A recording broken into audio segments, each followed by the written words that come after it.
Hello guys, welcome to my another new video guys. দেশে এত পরিমাণে গরম পড়তেছে ইদানিং, যা বলার বাইরে। মানে ইদানিং অনেক গরম পড়তেছে, আর হচ্ছে পুকুর টুকুর সব শুকিয়ে গেছে গা। এবার এই ধান দিয়া কোনো পুষ্কুনিতে পানি নাই, পুরো পুষ্কুনি সব খালি হয়ে গেছে। আর ওই দিন দেখছিলেন আপনারা যে ধান পাখি থেকে কীভাবে রক্ষা করবে, আজকে দেখতেছেন যে যে টিন টানাইছে, টিন টানাই টানতেছে, আর পাখিটা কি আসতে পারতেছে না। রাজ্জাক মামা ওই যে দেখতেছেন আপনারা যে রাজ্জাক মামা হচ্ছে ওই টিন টানাইতেছে আর উনি বাঁধতেছে, আর কাকু বসে বসে টানতেছে। কাকু আর বাঁধতে টানতে পারে না, কাকু বসে বসে টানতেছে খাটের উপর বসে, আর রাজ্জাক মামা বাইন্দে টাইন্দে সব রেডি করতেছে।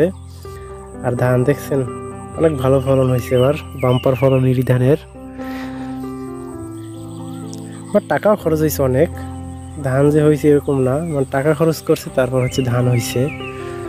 আর দেখতেছেন যে ইরি ধানটা অনেক ভালো এবার। আর আমাদের এদিকে এবার ইরি ধানটাই দিছে, কেউ আমন ধান লাগায় না, খুব কম মানুষ আমন ধান চাষ করছে এবার।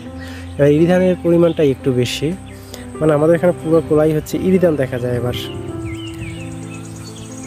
আর রাজ্জাক মামা টানাইতেছিল, অনেকগুলা টিন বাঁধছে যাতে পাখি বসতে না পারে।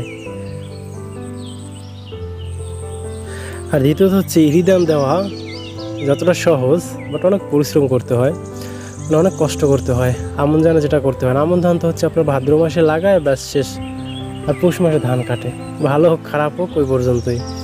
আর এটা এত পরিমাণে সার দিতে হয়, ওষুধ দিতে হয়, মানে খুব কেয়ার করতে হয়। আপনার এই দিক থেকে একটু এদিক হবে পুরো ক্ষেত শেষ, ধানের কোনো আশা করা যাবে না। এটাকে মনে করেন মানুষের থেকেও বেশি যত্ন করতে হয়।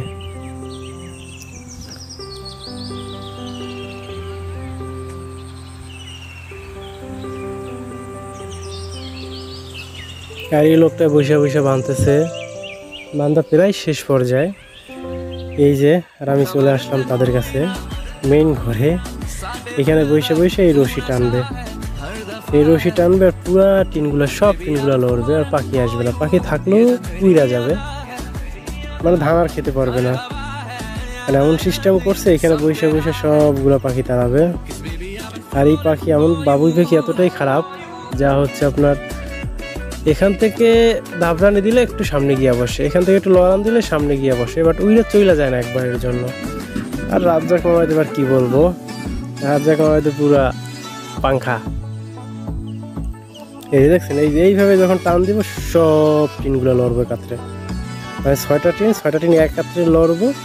আর প্রচুর পরিমাণে সাউন্ড হয়, মানে টান দেওয়ার সাথে সাথে প্রচুর পরিমাণে সাউন্ড হয়, যাতে সব পাখিগুলো উড়ে জায়গা।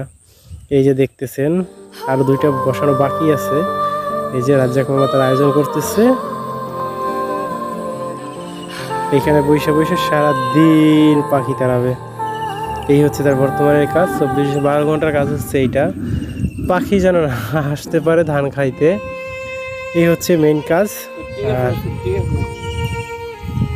আর হচ্ছে এই দেখতেছেন, বাট এই দিন অনেক কষ্ট, এইটা সার ওষুধ অনেক প্রচুর পরিমাণে খরচ হয়, যেটা আমন ধানে হয় না। বাট এই দিন অনেক খরচ, মানুষের থেকেও বেশি যত্ন করতে হয় এই ধানকে। আর এটা বাদাম মেপোয়া কাজ নাই কাম নাই, আইয়ে সারাদিন এই খাটটা করে বইতে এনে বাতাস পাইছে, আইয়ে এনে সারাদিন বইসা ব্যাস বাতাসে শুয়ে থাকে সারাদিন। আর এই দেখতেছেন গরুর দড়িও নিয়ে আইছে, এই অবস্থা। আর